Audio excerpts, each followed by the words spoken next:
얼마 전에 이 구속되었던 그 삼성 이재용 부회장이 석방이 되었습니다. 그가 감옥 안에 있는 동안 많은 반성을 이제 했다고 합니다. 그가 반성하게 된 이 주된 계기가 인기 주말 드라마 황금빛 내 인생 이제 드라마에 그 대기업 회장들의 갑질하는 게 나오는데 이 부회장이 감옥 안에서 이제 그 드라마를 보면서 이 대기업 회장들이 이렇게 못되게 하는구나 이걸 이제 보면서 이제 반성을 이제 했다고 합니다. 이 부회장이 감옥에 가지 않았으면 이제 그런 드라마를 보지 않았을 수 있고 또 봤더라도 별 의미 없이 봤을 겁니다. 그런데 큰 어려움 가운데 있었기 때문에 그걸 보면서 이제 반성할 수 있었던 겁니다. 그와 같이 고난과 위기는 이제 자신의 삶을 돌아보고 반성하는 기회가 됩니다. 사업이 부도 위기에 몰리거나 또 실직을 하거나 또 빚 문제로 이제 고생을 하거나 또 질병으로 입원해 있을 때 또 이제 청소년들 같은 경우는 뭐 대학을 떨어졌을 때나 또 다른 경우는 또 그동안 이제 잘 지내다가 뭐 입원을 했거나 이제 그럴 때 자신이 그동안 이제 무슨 죄를 지었는지, 무슨 죄를 지었길래 이런 어려움이 닥쳤는가 하면서 이제 돌아보는 기회가 이제 됩니다. 시편 25장은 이 다윗의 시입니다. 다윗이 언제 이 시편을 썼는지 그 배경은 이제 알 수가 없습니다.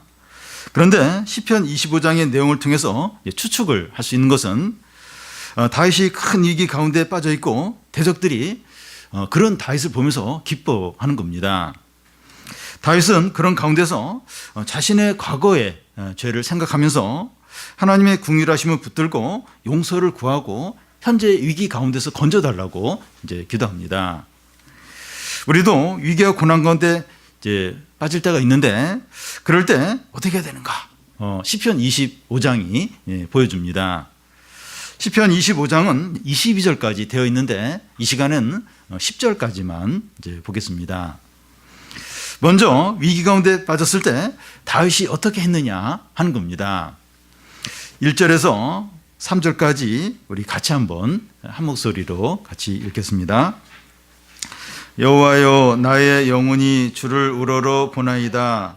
나의 하나님이여 내가 주께 의지하였사오니 나를 부끄럽게 않게 하시고 나의 원수들이 나를 이겨 개가를 부르지 못하게 하소서. 주를 바라는 자들은 수치를 당하지 아니하려니와 까닭없이 속이는 자들은 수치를 당하리이다. 다윗이 이제 어떤 고난을 당하면서 이 시편을 썼는지 알 수는 없습니다. 추측을 해보면 사울 왕에게 막 쫓길 때 썼을 수도 있고 또 아들 압살롬이 이제 반역을 해서 다윗이 도망을 치게 되는데 그때 이제 썼을 수 있고 다른 나라와 전쟁 중에 다윗이 이제 포위를 당했을 때 또 이런 시편을 썼을 수 있고 또 밧세바와 범죄한 후에 태어난 아기를 하나님이 치셔가지고 이제 아기가 막 죽어갈 때 그때 막 다윗이 막 하나님께 기도를 하게 되는데 그때 이제 이 시편을 썼을 수도 있습니다. 믿는 자들에게 고난과 위기는 이제 하나님을 찾고 하나님을 바라보는 기회가 됩니다. 항상 그런 것은 아니지만 이제 그렇게 하는 좋은 이제 기회가 됩니다. 특히 믿는 사람들은 고난과 위기가 닥쳤을 때 전에는 하나님을 안 찾았는데 그때 하나님을 찾고 하나님을 바라보고 이제 그런 기회가 이제 됩니다. 다윗은 큰 위기에 처하게 되었을 때 어떻게 합니까? 1절을 보면 여호와여 나의 영혼이 주를 우러러 본다는 겁니다. 나의 영혼이 주를 우러러 본다고 하는 것은 다윗의 모든 마음이 이제 하나님을 향하는 것을 말합니다. 우리는 평상시에 이제 공부나 직장 일이나 집안 일이나 이제 세상 일이나 취미 생활이나 다른 사람의 일들에 마음을 다 이렇게 빼앗기고 있습니다. 그러니까 이 평상시에는 이렇게 하나님 의식을 별로 안 해요. 뭐 여러 어떤 재미있는 일들, 또 내가 해야 될 일들, 또 다른 어떤 친구들 일들, 또 세상의 어떤 이렇게 어떤 재미있는 것들, 거기에 이제 주로 마음을 다 빼앗기고 거기에 이제 이렇게 생각이 많이 이제 향하게 돼요. 평상시는 하나님 별로 생각을 안 합니다. 예배 드릴 때나 혹은 성경 읽을 때나 또 식사할 때 잠깐 기도할 때 그때 잠시 생각하지 많은 시간은 거의 이제 하나님을 생각을 안 하고 지내게 됩니다. 그러다가 이 고난이나 위기가 닥치면 낙심이 되고 염려가 되고 두려움에 이제 빠지게 됩니다. 그러니까 어려움이 온다고 해서 바로 또 하나님 생각하는 게 아니라 염려예요. 두려워하고 낙심 가운데 빠집니다. 그래서 계속 이렇게 염려와 두려움 가운데 빠지든지 그러면서 계속 지낼 수도 있고 그런 가운데서 이제 하나님을 찾을 수도 이제 있는 겁니다. 다윗은 고난과 위기 가운데서 그의 영혼이 하나님을 우러러 이제 봤다는 겁니다. 다윗은 고난이 딱 닥치자 그의 마음이 하나님께로 온전히 향했던 겁니다. 그러니까 이 성도들에게 어려움이 온다고 해서 항상 바로 하나님을 찾는 게 아니에요.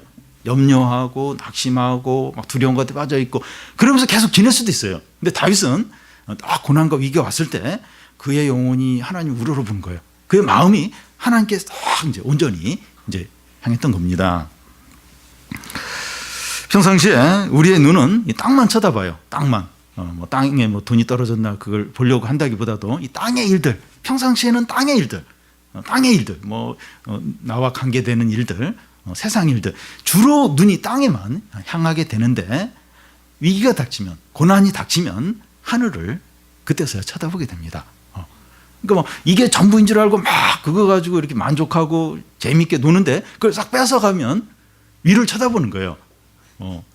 애가 이제 자꾸 이렇게 뭘까 부모님이 이야기해도 말도 안 듣고 막 이렇게 노는 거에 빠져 있으면 그 장난감을 그 엄마가 확 가져가 버리죠. 그러면 위를 쳐다봐요. 엄마를 그제서야 쳐다보면서 왜 그러냐고.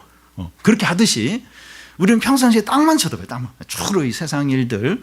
근데 어려움이 닥치면 그때서 위를 이제 쳐다본다는 겁니다. 우리는 어려움이 생기면 하나님을 바라보는 기회로 삼아야 됩니다. 더 그 문제에 빠지고 더 낙심하고 더 막 두려워하고 하는 게 아니라 그럴 때 이제 내가 그동안 하나님 잊고 있었구나. 그러면서 하나님을 바라보는 그런 기회로 이제 삼아야 됩니다. 다윗이 하나님을 바라본다고 하는 것은 하나님 눈에 안 보이잖아요. 하나님을 바라본다고 하는 것은 기도하는 것을 말합니다.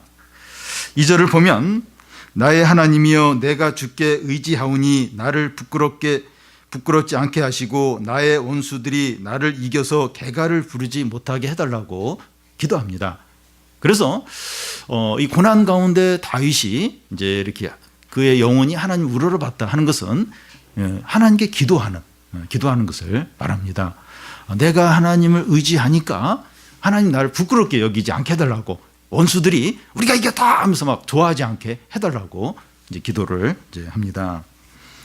위기 때 하나님을 의지하고 이제 기도를 하는 것이 하나님을 바라보는 겁니다. 어려움이 있을 때 그때 기도하는 거, 그게 이제 하나님을 이제 바라보는 거죠. 우리가 힘 있는 사람이나 또 우리의 소유나 또 눈에 보이는 것을 의지하지 않고 하나님을 의지하기 때문에 이 부끄러움을 당하지 않게 해달라고 기도를 이제 하는 겁니다. 얼마든지 다른 거 의지할 수 있어요. 뭐 힘 있는 사람, 또 내가 가진 어떤 재능이나 또 돈이나 뭐 이런 걸 이제 의지할 수 있는데 그런 거 의지하지 않는 거예요. 의지하지 않고 이제 하나님만 이제 의지하기 때문에 내가 부끄러움을 당하지 않게 해달라고 이제 기도하는 겁니다. 하나님을 의지했는데 실망스러운 결과가 나오면 우리 자신도 부끄럽고 원수들이 이겼다, 우리가 이겼다 하면서 좋아한다는 겁니다. 그러니까 아주 이렇게 하나님을 싫어하고 또 우리를 미워하는 사람은 우리가 이렇게 못되기를 좋아해요. 우리가 이렇게 실패하기를. 그래서 우리가 다른 거 의지하지 않고 하나님을 의지하는데 결과가 안 좋고 굉장히 실망스러운 결과가 나오면 이렇게 하나님을 싫어하고 우리를 미워하는 사람들이 그러면 그렇지 하면서 좋아한다는 겁니다. 그래서 그렇게 되지 않게 해달라고, 내가 부끄러움을 당하지 않게 해 주시고, 또 하나님을 싫어하고 막 하나님을 대적하고 우리를 미워하는 그런 사람들이 우리가 이겼다, 그러면 그렇지, 그렇게 하지 않게 해달라고 이제 구하는 겁니다. 여러분, 위기 때 이 다른 사람이나 눈에 보이는 것을 의지하지 않고 하나님만 의지하는 것이 쉽지가 않아요. 쉽지가 않습니다.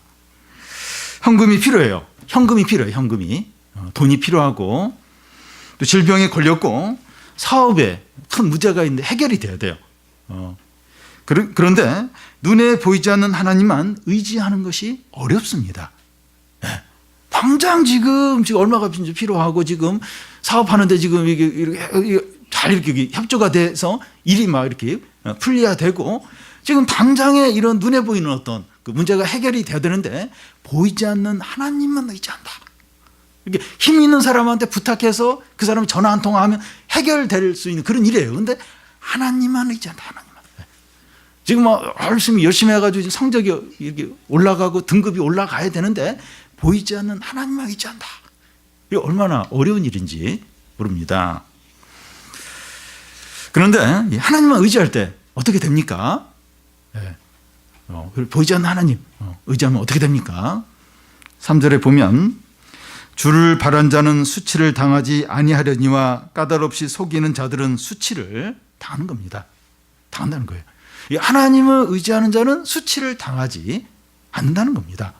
보이지 않는 하나님, 힘 있는 사람이나 또 이렇게 어떤 눈에 보이는 어떤 그런 거 의지하지 않고 이렇게 보이지 않는 하나님을 의지하는 수치를 당하지 않는다는 겁니다. 오히려 하나님 말고 다른 것을 의지하는 자는 수치를 당한다는 겁니다. 그러니까 당장 보면 이제 이렇게 하나님 말고 다른 거 의지하는 자가 오히려 이제 성공한 것 같아요. 승리한 것 같아요. 그리고 하나님을 의지하는 자는 이렇게 실패한 것처럼 이렇게 일시적으로는 그렇게 보일 수 있어요. 근데 결국 이렇게 시간 지나고 보면 하나님을 의지하는 자는 수치를 당하지 않고 눈에 보이는 걸 의지한 자, 하나님 의지하지 않고 그런 자는 결국 수치를 당한다는 겁니다. 여러분, 우리에게 이런 확신이 있어야 합니다. 하나님을 의지하는 자는 수치를 당하지 않습니다. 우리는 이 다윗의 생애를 알고 있는데 그가 하나님을 의지하지 않고 죄를 지을 때 수치를 당했어요. 그 다윗도 하나님 의지하지 않고 막 죄를 지을 때 그럴 때는 수치를 당했어요. 그런데 그 외에 그가 하나님을 의지하는 전 생에 있어서는 수치를 당하지 않고 영광과 승리와 많은 축복을 누린 것을 볼 수가 있습니다. 다윗의 생애에서 이렇게 그렇게 하지 않았을 때가 있어요. 하나님 의지하지 않고 욕심으로 행할 때가 있었는데 그때는 반드시 수치를 당했어요. 근데 그렇게 하지 않고 그의 전 삶에 있어서 어떤 상황에서라도 하나님 의지하는 거예요. 하나님 의지하. 그러니까 자기를 죽이려고 하는 사울왕을 2번씩이나 살려줘요. 이렇게 하나님을 의지해서. 근데 결국은 이제 다윗이 이제 사울왕은 자연스럽게 전쟁에서 죽고 다윗이 이제 왕이 되고, 그러니까 그것을 비롯해서 이게 다윗의 생에 있어서는 참 어려운데 참 위기인데 이렇게 믿음으로 하는 게 참 어리석게 보일 정도로 그런 상황들이 있었는데 이제 그때마다 이렇게 믿음으로 해서 하나님 의지하면서 행했는데 하나님이 그에게 영광을 주시고 승리를 주시고 많은 축복을 주신 것을 볼 수가 있습니다. 요셉이나 다니엘이나 이 모든 이 믿음의 사람들이 전생에 하나님을 의지했는데 그들은 수치를 당하지 않고 영광과 축복과 승리를 누렸습니다. 그러니까 다윗뿐만 아니라 요셉, 다니엘 많은 믿음의 사람들이 이렇게 그의 전생에 있어서 하나님 의지했어요. 그래서 고생은 했을 듯 일시적으로 고생은 했는데 하나님이 영광과 승리와 축복을 주신 것을 누리는 것을 우리는 많이 보고 알고 있습니다. 하나님은 살아계시고 신실하시고 능력이 많으시기 때문입니다. 그러니까 좀 당장 보면 어떤 힘 있는 사람이 있어요. 높은 자리에 있고 또 재능도 많고 돈도 있고 또 인기도 있고 이런 사람들이 이제 막 모든 걸 다 차지할 것 같고 행복할 것 같고 그 사람이 진짜 위너, 이제 승리자인 것 같고 하나님 의지하는 사람은 그냥 무기력해 보이고 매번 실패하는 것 같고 근데 우리가 이 세상에서 지금 일어난 일들 보면 그 권력과 재산과 인기가 한순간에 몰락하는 것을 우리는 많이 봅니다. 근데 말도 없고 별로 인정도 못 받고 그런데 이렇게 성실하게 이렇게 하나님 의지하는 자가 결국에 높아지고 좀 승리를 누리고 참 영광을 얻는 그런 걸 또한 우리가 봅니다. 우리가 신앙생활을 한다고 하면서 이 다른 것들을 의지하면 부끄러움을 당할 수 있습니다. 그러니까 하나님을 믿는다고 하는데 실제로는 다른 걸 이제 의지하는 겁니다. 재산이나 직장이나 성공이나 또 힘 있는 사람이나 또 세상 재미나 안정된 삶을 의지하면 그 사람은 수치를 당하게 돼요. 그러니까 하나님을 의지한다 이러는데 말은 그렇게 하는데 실제로는 다른 거, 어떤 눈에 보이는 걸 의지하는 거예요. 그리고 결국 그 사람은 이제 수치를 이제 당하게 됩니다. 그런데 우리는 하나님을 의지하는 자는 수치를 당하지 않는다 이런 확신을 가져야 됩니다. 신앙생활 하면서 이렇게 좀 고생하고 좀 어려움 겪더라도 하나님을 의지하는 자는 수치를 당하지 않는다 이런 확신을 가지고 이제 사는 겁니다. 그러면 이런 확신을 가진 자는 어떻게 살아야 합니까? 4절 5절 우리 같이 한번 읽어보겠습니다. 여호와여 주의 도를 내게 보이소서, 주의 길을 내게 가르치소서, 주의 진리로 나를 지도하시고 교훈하소서. 주는 내 구원의 하나님이시니 내가 종일 주를 기다리나이다. 주의 도를 내게 보이시고 주의 길로 내게 가르치시고 주의 진리로 나를 지도하시고 하는데, 이걸 한마디로 이야기하면 여호수아서 1장에 나오는 율법을 항상 묵상하고 좌로나 우로나 치우치지 말라, 이 말씀과 이제 같습니다. 하나님의 말씀에 따라서 이제 사는 것이죠. 주의 도를 내게 보이시고 주의 길을 내게 가르치시고, 이건 그냥 하나님 말씀대로 이제 사는 것을 말합니다. 그런데 이 말씀대로 사는 것은 마치 이제 규칙이나 법을 의무적으로 지키며 사는 것처럼 이제 하는 것을 말하지 않습니다. 그러니까 하나님 말씀대로 이렇게 사는 거예요. 주의 길을 가르치시고 나에게 진리를 가르치시고 그의 길로만 가게 하시고, 그래서 이 하나님 말씀을 이렇게 지키면서 사는 걸 말하는데, 그러니까 이 규칙이나 법을 의무적으로 막 지켜야 되는, 안 지키면 막 그걸 벌 받고 어떤 그런 걸 말하지 않습니다. 신앙생활이 이런 것이라면 짐이고 부담이 될 겁니다. 그러니까 이렇게 말씀들이 있는데 그거 안 지키면 거기에서 벌 받고 그걸 꼭 하나씩 지켜야 되고, 신앙생활이 이제 그런 거라면, 그러니까 뭐뭐뭐 하지 않는 그것만 이렇게 지키는 게 신앙생활이라면 신앙생활이 참 짐이고 부담처럼 여겨질 겁니다. 그러니까 이제 신앙생활은 이제 술 마시지 않는 거, 담배 피우지 않는 거, 또 뭐뭐 안 보는 거, 또 뭐뭐 하지 않는 거, 또 뭐뭐 하는 거, 뭐 교회 가는 거, 또 주일 안 빠지는 거, 또 봉사하는 거, 그러니까 이렇게 뭐뭐 하지 않는 거, 뭐뭐 하는 거, 이게 이제 신앙생활이다 이렇게만 알고 있으면 신앙생활이 좀 짐처럼 부담처럼 그렇게 이제 여기진다는 겁니다. 그런데 이제 신앙생활이 이제 그게 이제 아니죠. 여기 보면 어떤 마음으로 이 말씀대로 살라는 겁니까? 어떤 마음으로 이 주의 길을 가고 주의 가르침대로 행하라는 겁니까? 5절 중간에 보면 주는 내 구원의 하나님이시니 내가 종일 주를 기다린다는 겁니다. 주님을 하루 종일 사모하고 기다리는 마음으로 말씀대로 사는 겁니다. 주님을 사랑하는 거예요. 주님을 사랑하면서 그의 말씀대로 이제 사는 겁니다. 이 사모하는 거예요. 기다리는 겁니다. 사랑하는 거예요. 그러면서 이 그분의 말씀대로 이제 행하는 거죠. 그의 주님의 어떤 길을 가고 주님의 가르침을 배우고 그 가르침대로 행하고, 그러니까 주님을 이렇게 사랑하고 사모하고 기다리는 마음으로 이제 주님 말씀을 지키고 이제 행하는 거죠. 여러분, 위기 가운데 하나님을 의지하면 수치를 당하지 않는다는 이 확신을 갖는 자는 주님을 사랑함으로 말씀대로 산다는 겁니다. 위기 가운데서 이렇게 하나님을 의지하는 자는 수치를 당하지 않는다 이런 확신을 갖는 자는 주님의 말씀대로 이제 산다는 겁니다. 이런 자들은 부끄러움을 당하지 않고 축복과 영광과 승리를 누린다는 겁니다. 만약에 하나님을 의지하는 자는 수치를 당하지 않는다고 이제 확신을 하지만 이 말씀대로 살지 않는 자는 수치를 당하게 됩니다. 그러니까 기도하면서 나는 하나님을 의지한 자는 수치를 당하지 않는다는 것을 확신합니다. 그렇게 막 기도를 굉장히 열정적으로 해요. 그런데 삶 가운데서 말씀대로 안 살아요. 그냥 이렇게 육신대로 살고 세상을 쫓아서 살고 재미에 따라서 살고, 그 사람은 이렇게 수치를 당한다는 거예요.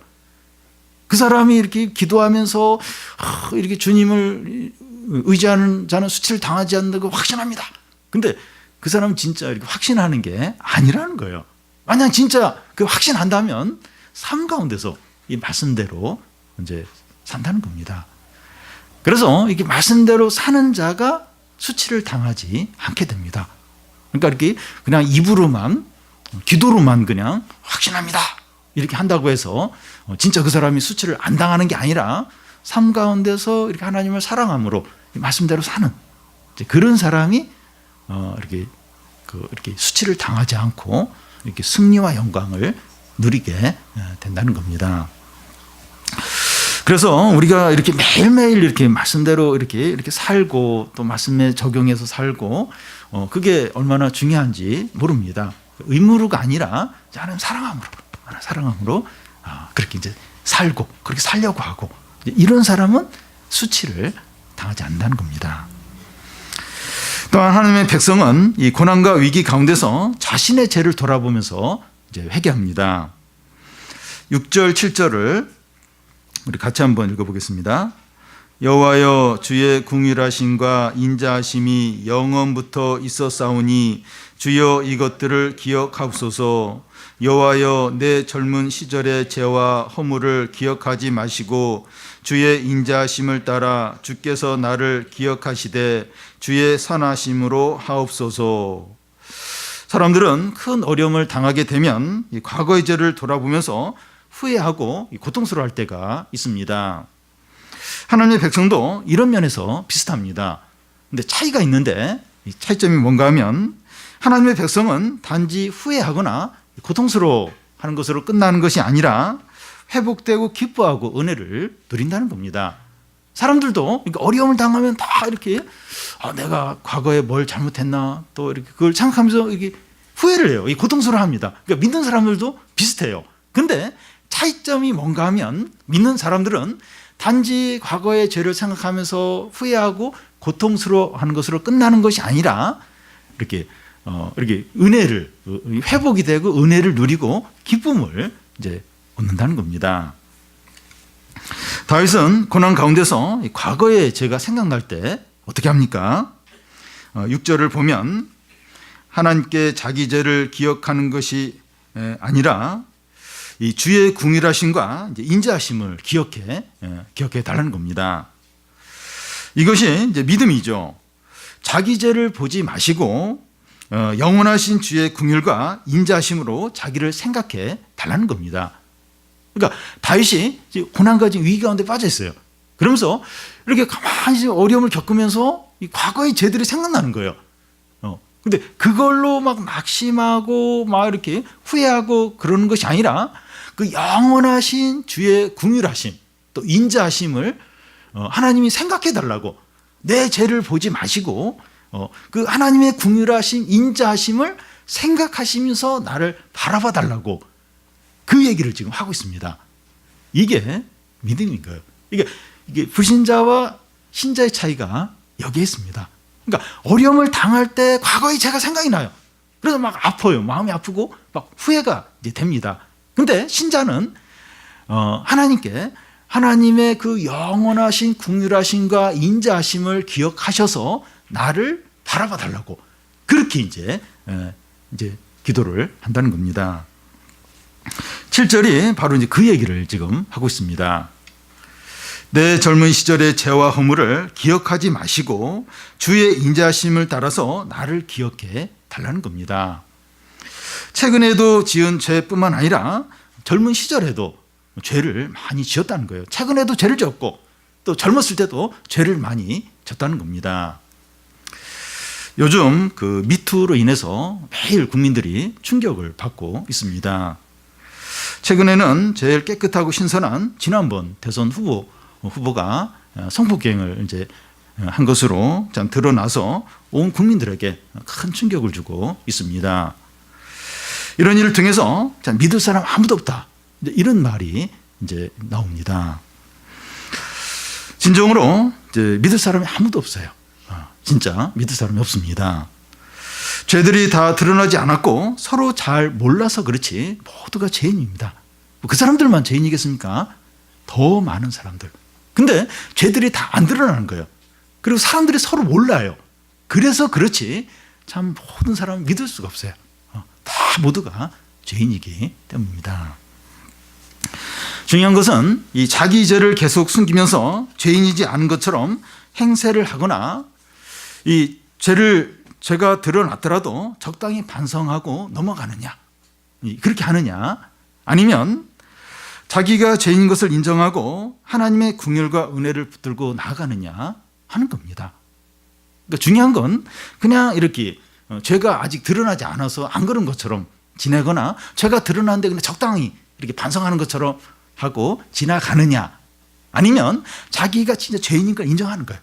그러면서 하나님의 긍휼과 은혜만 붙들고 하나님께 나아가느냐, 어떻게 하느냐 하는 게 중요합니다. 우리는 미투에 언급된 사람들과 같은 죄를 짓지 않은 것으로 만족하거나 우리의 죄가 드러나지 않은 것으로 만족하면 안 되고, 우리가 얼마나 큰 죄인인가 하는 걸 인정하고 회개하고 하나님의 긍휼과 인자하심만 붙들고 하나님 앞에 나가야 됩니다. 나는 그렇게 죄 안 지었는데 그렇게 하거나 또 우리 죄가 아직 안 드러난 거, 남들이 아직 모르는 거, 그걸로 이제 만족하면 안 돼요.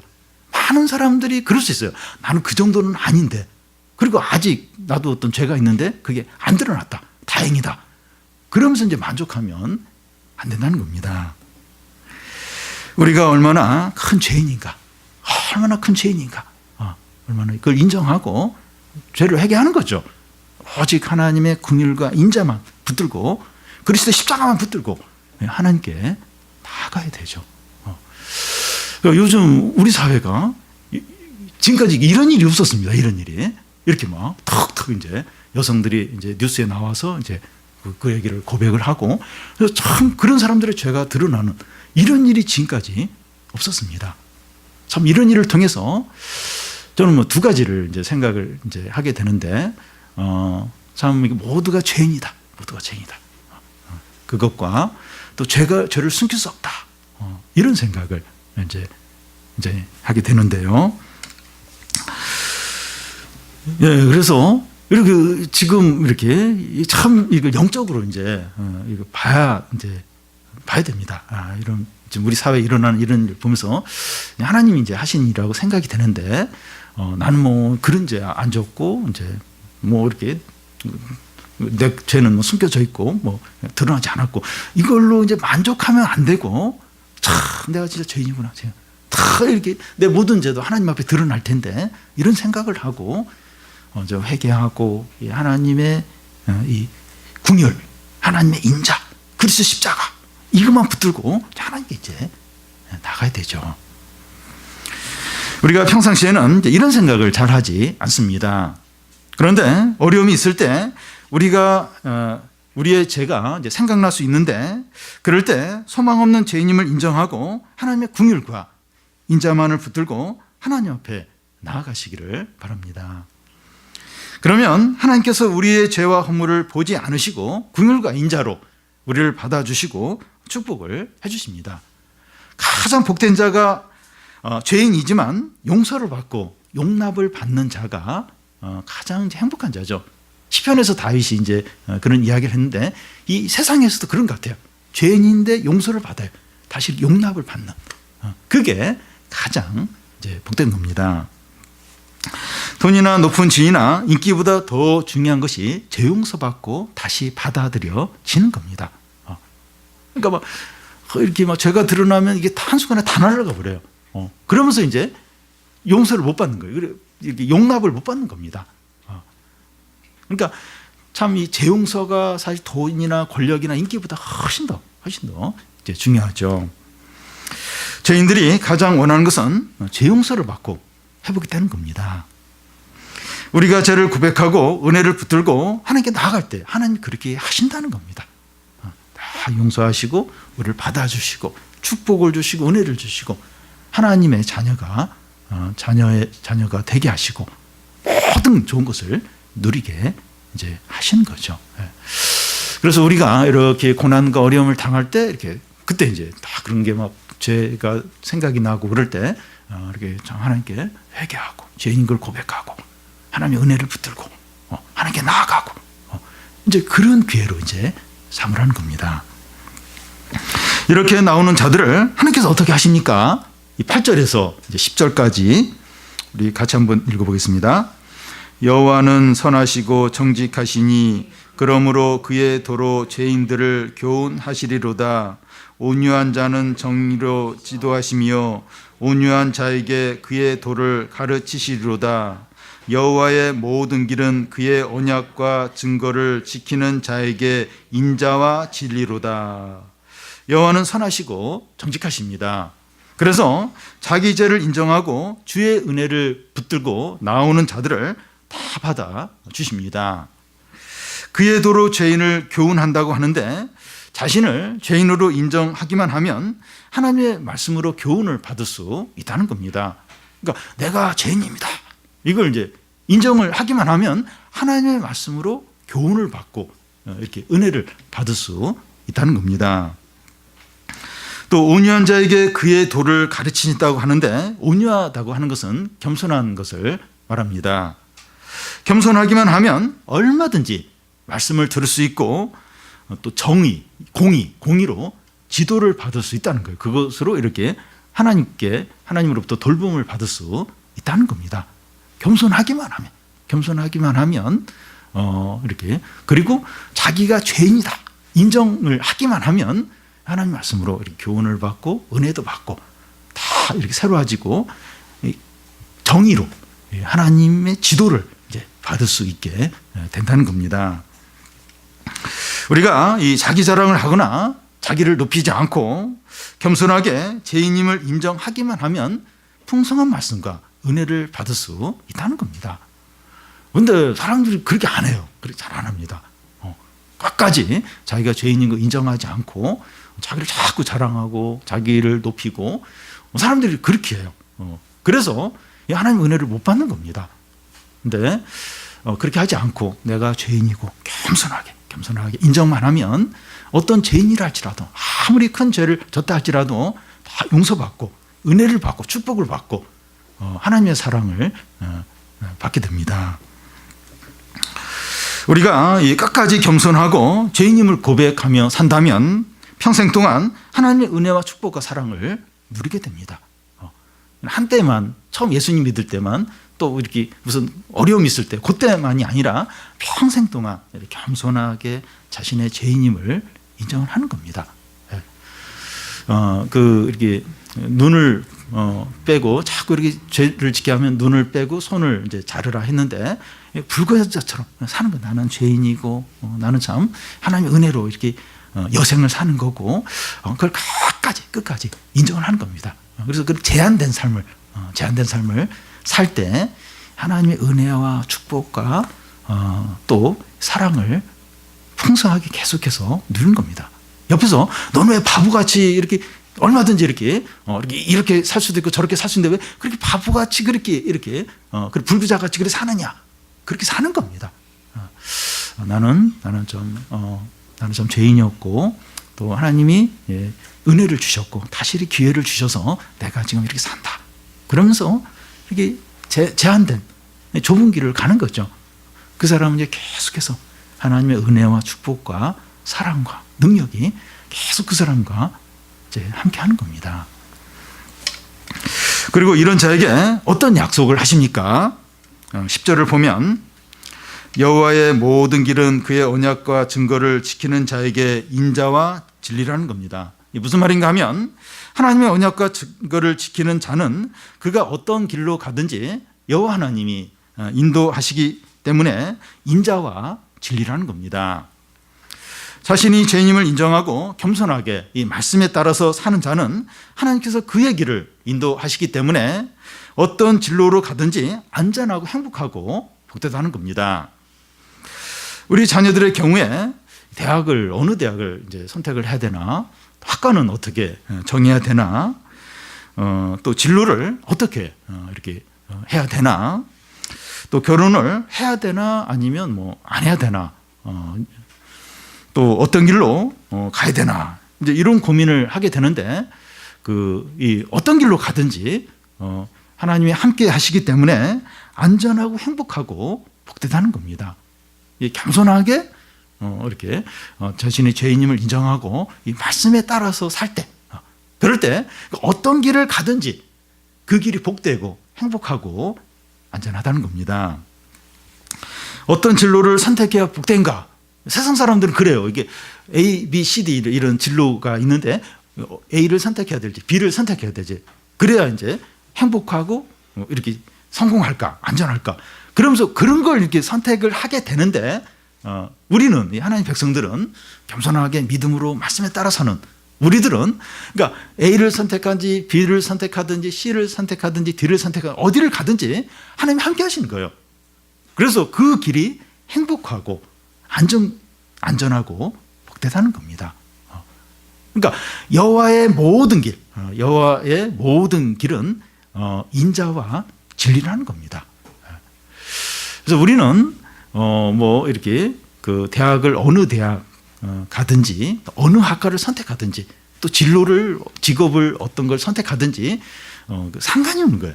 왜냐하면 어떤 선택을 하든지 하나님 함께 하는 겁니다. 그리고 그 길에 이 인자와 진리가 있는 겁니다. 그리고 그 길이 안전한 거예요. 행복한 거예요. 복된 겁니다. 그래서 그 우리가 가는 모든 길이 이렇게 하나님의 약속과 은혜가 있다는 겁니다. 그래서 참 겸손하게 이렇게 각가지 자신이 죄인임을 인정하면서 좁은 길을 가고 말씀에 따라서 사는 이런 자가 참 얼마나 복된가, 얼마나 안전한가 하는 것을 말씀합니다. 세상 사람들에게 고난과 위기는 불행이지만 믿는 사람에게는 축복입니다. 왜냐하면 고난을 통해서 하나님을 바라보는 기회가 되기 때문입니다. 눈이 자꾸 땅에만 있어. 땅에 세상과 어떤 사람들과 비교하고 딱 고난과 위기 닥치면 눈을 들어서 하나님을 바라보게 되는 거예요. 그럴 기회가 되는 겁니다. 하나님을 의지하는 자는 수치를 당하지 않는다는 확신을 가지고 말씀대로 사는 겁니다. 그런 확신을 가지고 이 현실 가운데, 삶 가운데서 말씀대로 사는 겁니다. 하나님을 의지하는 자는 수치를 당하지 않는다는 확신을 가지시기를 바랍니다. 이런 확신, 수치를 당하지 않는다, 이런 확신을 갖는 겁니다. 또한 고난 가운데 있을 때 자기 죄가 생각날 수 있는데 하나님의 긍휼과 인자를 붙들고 하나님 앞에 나아가시기를 바랍니다. 그러면 하나님의 어떤 은혜, 축복, 하나님의 어떤 회복, 이 기쁨을 누리게 돼요. 그냥 이렇게 슬퍼하고 비참하고 그게 아니라 회복이 돼요. 이 사랑과 은혜와 축복을 누리게 됩니다. 우리가 겸손하게 죄인임을 인정하고 말씀대로 살아서 하나님의 인도하심과 기쁨과 승리를 풍성하게 누리시기를 바랍니다.